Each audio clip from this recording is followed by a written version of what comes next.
Called The Midwife. It is just loved by millions of people, the world over, in fact. So good. There's something really quite magical about it. What do you think it is? What is the secret to it? Well, at its centre, a baby's being born, which I think for everybody is always a moment of hope. And the fact, I think, also that you have these very strong stories throughout it. It's historically placed a little bit behind, so one can kind of look at it. For some people, it's remembering a time. Others, it's a historic piece.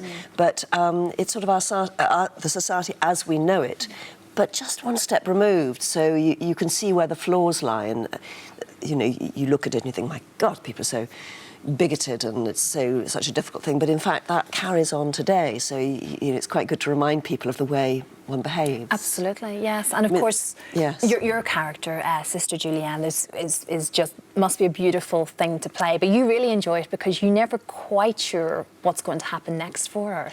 Well, that's right. I mean, it was very good getting a backstory for her that placed, for me, and there was a love relationship which it was clear that her faith and her dedication to the work that she was doing was the most important thing in her life. And that means that it gives her great strength throughout. So they're dealing with the Ghani family and the difficult and thalidomide and things like that.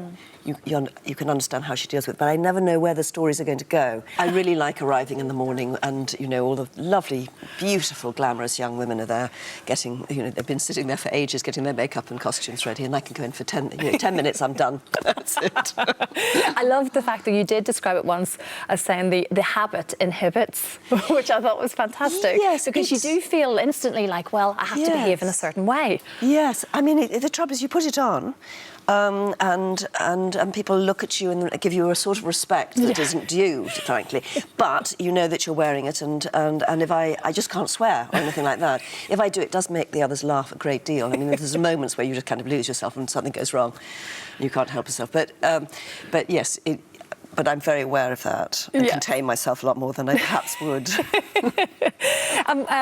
Which of the storylines over the years have been particularly sort of personal for you? Because I know you actually have a little bit of an impact on how you can suggest things that may... Well, I mean, I know the way... Heidi Thomas is an extraordinary writer, and she's, taken the series from Jennifer Worth's books. She's always used absolutely the period of time that one's in, which is what I love, which is, what one's saying about the future as well. I don't know what... It is we're about to start 1964, you're seeing 1963. She takes factual things that have happened in medicine and in life and she works them somehow into the stories. And knowing this, I presented her the idea that with cystic fibrosis, 1958, they were able to test for the first time to see if someone actually had that condition. And there was a salt test. And that would have been something Dr. Turner would have been able to pick up on. And she developed a story which was about a family that had a child that was failing, and they were able to identify eventually that this child had cystic fibrosis, which was lovely because I'm affected by it because it's within my family. 1 in 25 people are carriers. I'm a carrier, but my niece has it. I know your family very much lived through this, haven't they, over the years? And your parents had a very tough time. And the changes that have happened within the medicine, because in the years I've known about it, median life has gone from age 8 to 41, and that's because of medication and care and research and what they can do today. And one hopes that they'll defeat it completely. But something like that story is able to get across to millions of people what it's about, because it's still so many people don't know, so that's lovely. And I know that, again, there are other, thalidomide we were able to do, so many stories that are historic stories and people sometimes forget about or don't know about, and one's able to just highlight them. Of course. And looking ahead to the future, like you just said, is there any particular era that you would...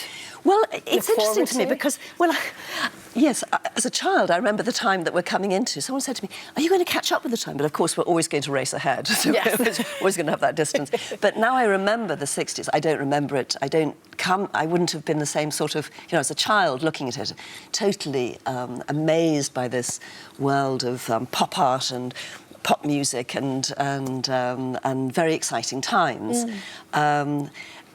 And also, the beginning of this series started with the the winter, that very, very frosty winter. And I remember at school having those icicles hanging down. And in fact, I was living in Cyprus at the time, so it was particularly cold to me. But we were allowed to put on as many clothes as we possibly could because the school was so cold. It's wonderful. That's why it resonates, I think, with the audience, doesn't it?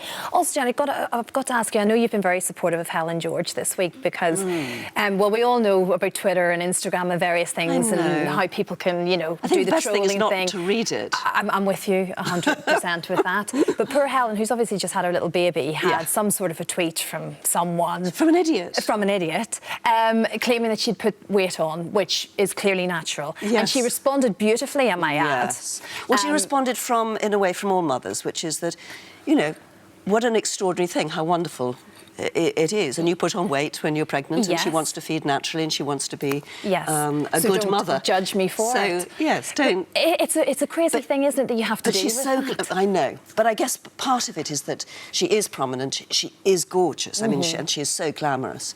And I think there's probably a lot of, sometimes there's envy there. So people just wait for a moment with the wrong photo. I mean, there's always going to be the wrong photograph and the wrong moment. I rarely see a right one for myself, Jenny, to be honest. Well, I do the same thing. It's like, can I have a look? Can I, you know, through the, oh no, no, they're all awful. And people often show photographs, they say, isn't that great? And you go, really? Yeah. Do I look yes, absolutely. But she looks great. Well, she's as I say, she responded so beautifully, so you can send our love to Helen. We thought she did brilliant. It's so wonderful to meet you this morning, Jenny. Well, thank you so much. Lots of fans in the crew today and as well. I was terribly impressed by the way you cycled in. Thank you. I could be a walk-on or a cycle-on. You could. I could do that anytime you wanted if you're stuck. I'm always available.